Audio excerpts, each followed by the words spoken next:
ഇതും കണ്ടിട്ടാരും എന്റെ നെഞ്ചത്തോട്ട് ഉറിയടിക്കാൻ വരണ്ട. ഖലീഫ മൂവി കണ്ടു. പൃഥ്വിരാജിന്റെ പൊട്ടിക്കല്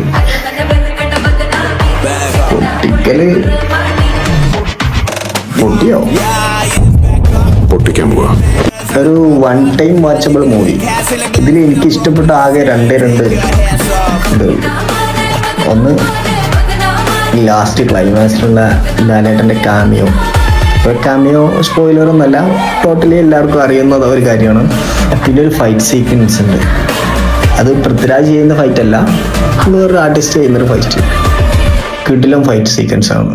എനിക്ക് ഇഷ്ടപ്പെട്ട രണ്ട് കാര്യങ്ങൾ. പിന്നെ പടത്തെ കുറിച്ച് ടോട്ടൽ എന്നൊക്കെ പറഞ്ഞു കഴിഞ്ഞാല് എന്തൊക്കെയോ ഒരു പൃഥ്വിരാജ് നല്ല എഫേർട്ട് ഇട്ടിട്ടുണ്ട്. പൃഥ്വിരാജിന്റെ ലുക്ക് ഒരു രക്ഷയില്ല, കിടിലൻ ലുക്ക്. എന്തോ കോസ്റ്റ്യൂമും ഒരു രക്ഷയില്ലാത്ത ലുക്കാണ് കേട്ടോ പൃഥ്വിരാജ്.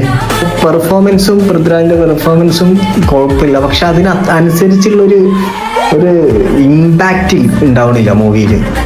മൊത്തത്തിൽ ഒരു പവർ കുറവ്, ഒരു സ്ക്രീൻ പ്ലേ കുറവ്, ഒരു ഓറ കുറവ്. അതായത് ഇപ്പോൾ ലാലേട്ടൻ്റെ കാമിയോയിൽ ലാലേട്ടൻ വന്നപ്പോൾ നമുക്ക് ഒരു ഓറ തോന്നി. അതായത്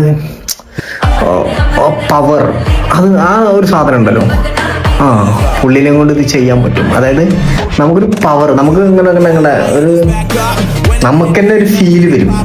ആ ഒരു സാധനം പൃഥ്വിരാജിന്റെ ബാക്കിയുള്ള സീക്വൻസ്, പൃഥ്വിരാജിന്റെ ഫൈറ്റിലായാലും പൃഥ്വിരാജിന്റെ ബാക്കിയുള്ള ഇതിലൊന്ന് നമുക്ക് ഇങ്ങോട്ട് അത് കിട്ടിയില്ല. അപ്പോൾ ഒരു ഫൈറ്റ് നടക്കുമ്പോൾ നമുക്കത് ഫീൽ ചെയ്യണം. ഈ പ്രേക്ഷകനായ നമുക്കൊന്ന് ഫീൽ ചെയ്യണ്ടേ ആ ഒരു ഫൈറ്റിന്റെ ആവശ്യകതയും കാര്യങ്ങളൊക്കെ. ബി ജി എം ഒക്കെ നമുക്ക് അങ്ങോട്ട് സെക്കൻഡ് ഹാഫിൽ കുഴപ്പമില്ല. പിന്നെ ലാലേട്ടൻ്റെ കാമിയൊക്കെ ലാസ്റ്റിക്ക് വന്നതുകൊണ്ട് പിടിച്ചു നിന്നു. വൺ ടൈം വാച്ചബിൾ എന്ന് പറയാം. അപ്പൊ നിങ്ങൾ തിയേറ്ററിൽ പോയി കാണുക, അഭിപ്രായങ്ങൾ നിങ്ങൾ പറയാം.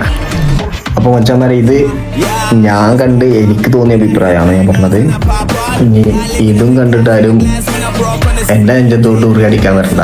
നിങ്ങൾ പടം പോയി കാണുക, നിങ്ങളുടെ അഭിപ്രായങ്ങൾ പറയാം. അത്രേ ഉള്ളൂ. സുലേ.